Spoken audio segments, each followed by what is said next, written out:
Alguma vez pararam para pensar porque é que projetos enormes, super caros, às vezes falham de forma tão espetacular?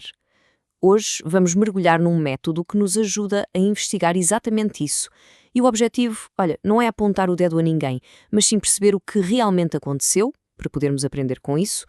A nossa história começa aqui. Imaginem a cena. Estocolmo, ano de 1628.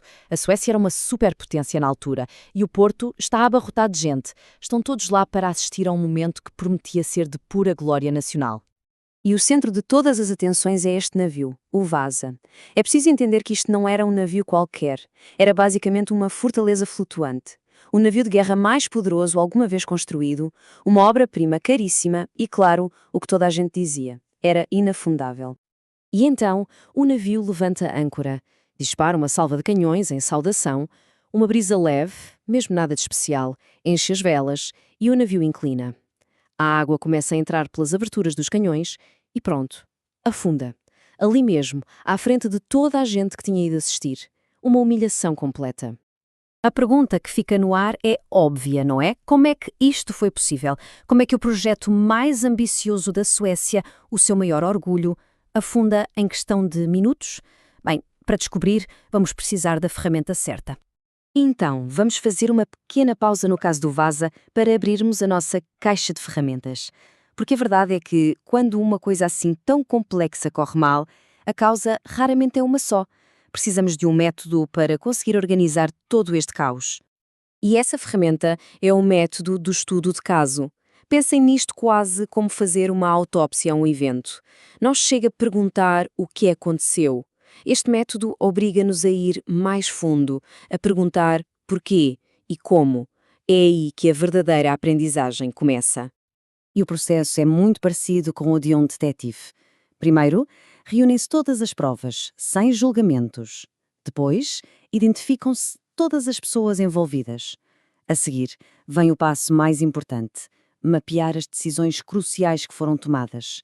E, por fim, ligam-se os pontos entre essas decisões e o resultado final.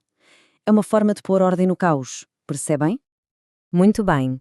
Agora que já temos a nossa ferramenta de análise, vamos voltar ao Vasa. Vamos aplicar estes passos e ver o que é que a gente descobre. Olhem com atenção para esta linha do tempo. Fica muito claro que o desastre não aconteceu de repente.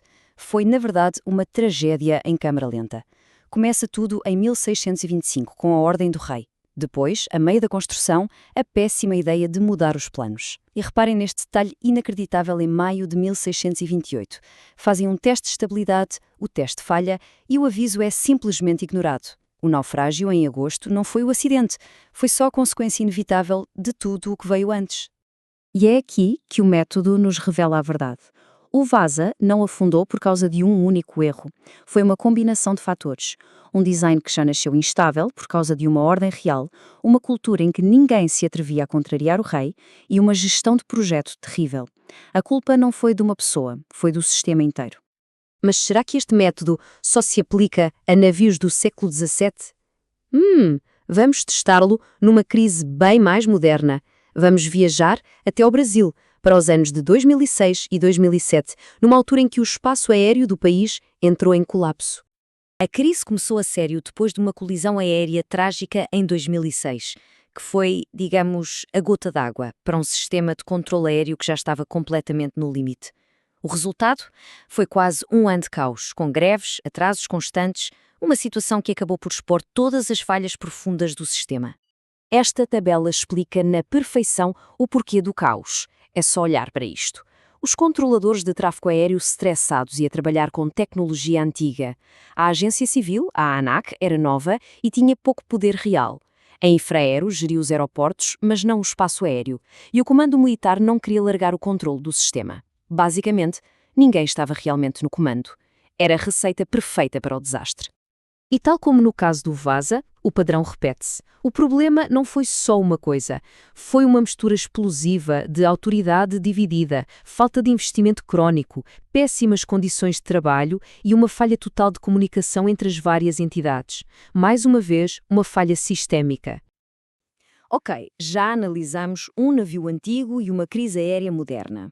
A grande questão agora é: e então? O que é que a gente aprende com isto? Por que é que este método é tão poderoso no fundo? A grande diferença está toda aqui. De um lado, temos a aprendizagem passiva, saber o que aconteceu. Do outro, o estudo de caso, entender o porquê de ter acontecido. Uma coisa é ler uma notícia e receber informação. Outra, completamente diferente, é usar este método para desenvolver uma competência. Uma coisa é decorar, outra é analisar de verdade. Então, resumindo as ideias principais. Este método dá-nos uma estrutura para olhar para problemas complicados. Ajuda-nos a ir além da caça às bruxas e a encontrar as verdadeiras causas. Transforma os erros em lições valiosas. E, talvez o mais importante, treina o nosso pensamento crítico para tomarmos decisões melhores no futuro. E isto leva-nos a uma última reflexão. O VASA era o projeto inafundável da sua época. A crise aérea no Brasil mostrou as fragilidades de um sistema que parecia sólido. Então, a pergunta que fica é: quais são os navios inafundáveis do nosso tempo? Que sistemas que hoje nos parecem perfeitos e seguros podem estar, na verdade, cheios de problemas escondidos, à beira do colapso?